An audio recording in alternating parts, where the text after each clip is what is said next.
second term as board chair for Idaho Virtual Academy, which is the largest charter school in Idaho.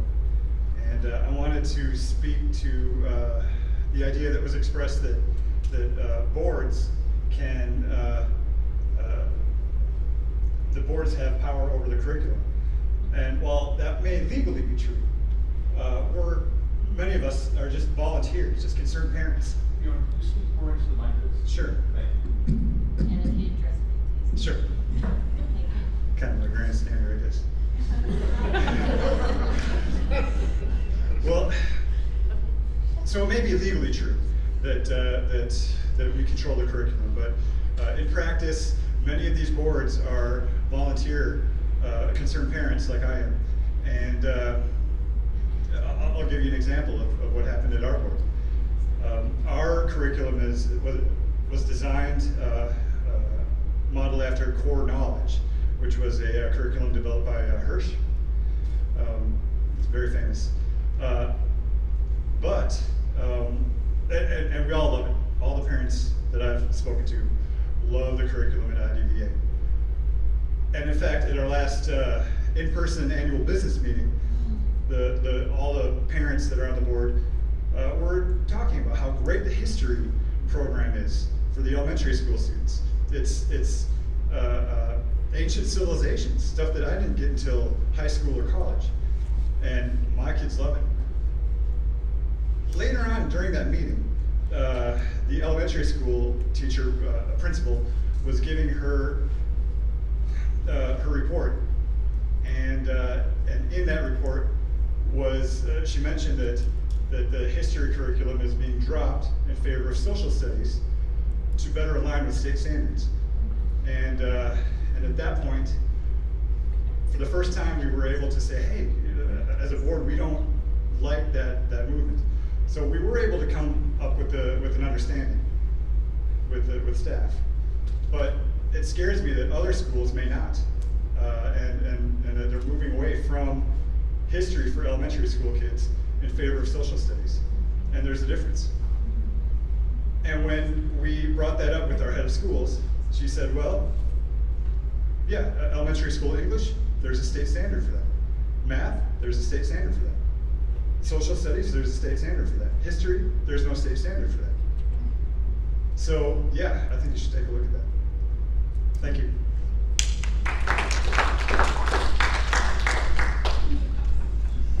Was there anybody else that wished to speak this evening?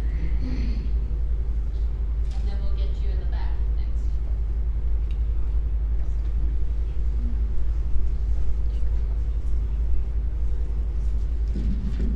Thank you. Yeah, I've always followed the tall guy, right? Thank you for coming here. I would ask that in the future, if you could, it may be Common Core geography, but the Panhandle doesn't stop at Kootenai. Please, we'd like you to come further north. That would be helpful. And I'm just listening to all of these parents. Oh, I'm sorry. I beg your pardon. Michelle Parnell or from Priest River. What I'm hearing so much is, and what I'm experiencing is that people, it's like when you go into a shop and you buy something, you're buying a dress, and they keep forcing you to buy something else. The people are going to go somewhere else and buy a different dress if that isn't working for them or for their child. Whatever you're selling, if that isn't working, people who are paying for it are going to get tired of being forced to pay for something. So the next step is going to be school choice. We need to have school choice so we can do with it. Our kids can go, we can put them where we want them and have them taught accordingly. It was fine before Common Core, and we traveled all over the place.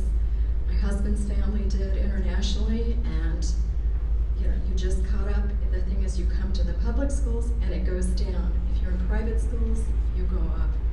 School choice is going to be the solution. Thank you. There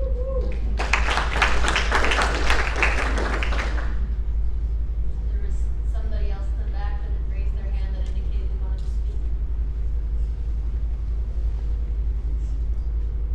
Was there anybody else then that?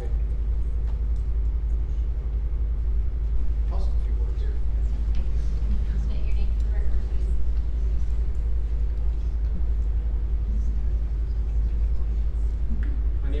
Barron. I'm from Post Falls. I've been watching your Common Core kind of defense this year. I have found it to be a very interesting thing that whenever I see these meetings, we see a disproportion of teachers speaking in favor of Common Core and a disproportion of parents who don't like it. I find that very interesting.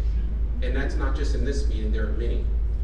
One of the things that the state of Idaho, and I believe many educators have forgotten, is you know who the responsible person is for teaching our students? There are parents, not you. Not you, I am.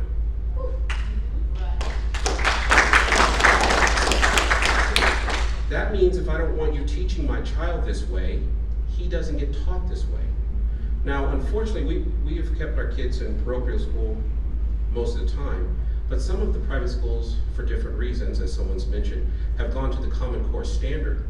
And my son, at one time, under that standard, was, they brought us in the office and they said that he may have a learning disability. I took him out, I took my son out of school. Actually, I took all of my kids out of school. If one of my children are not welcome here, none of them are. I homeschooled him for a year. And it's true, it's very interesting. I was working with him in math and had to come up with different things.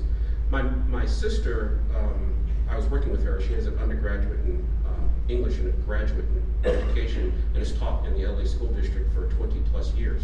And I was asking her, why is this? And she said, the reason is that some kids need more time to master a subject. They may master history in 6 months, but the Common Core says, or this pattern says, this one-size-fits-all says, they have to master it this fast. And maybe they take 2 years to master math and before they catch up. Your one-size-fits-all seems to be opposed by majority parents who know their children the best. Yeah. I really do think that we should repeal all the Common Cores. And by the way, some people talked about defense of Common Core traveling from state to state. Got an idea for you. I don't want Idaho schools to be like Illinois schools. I don't want Idaho schools to be like California schools.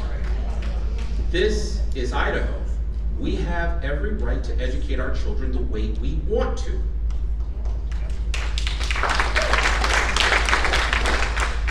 And I can tell you that because the state of Idaho has been not receptive to parents being in charge of their students, being responsible for their children, and being the deciders of their children.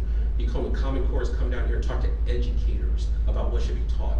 Why wasn't it 70% talk to parents about what needs to be taught? Not educators, it's me. But because you have been unresponsive, I can tell you there are legislators in this room and they are working hard on trying to solve this problem permanently. And it's the core reason. The core reason is that you won't listen. You act like our children are yours. They're not.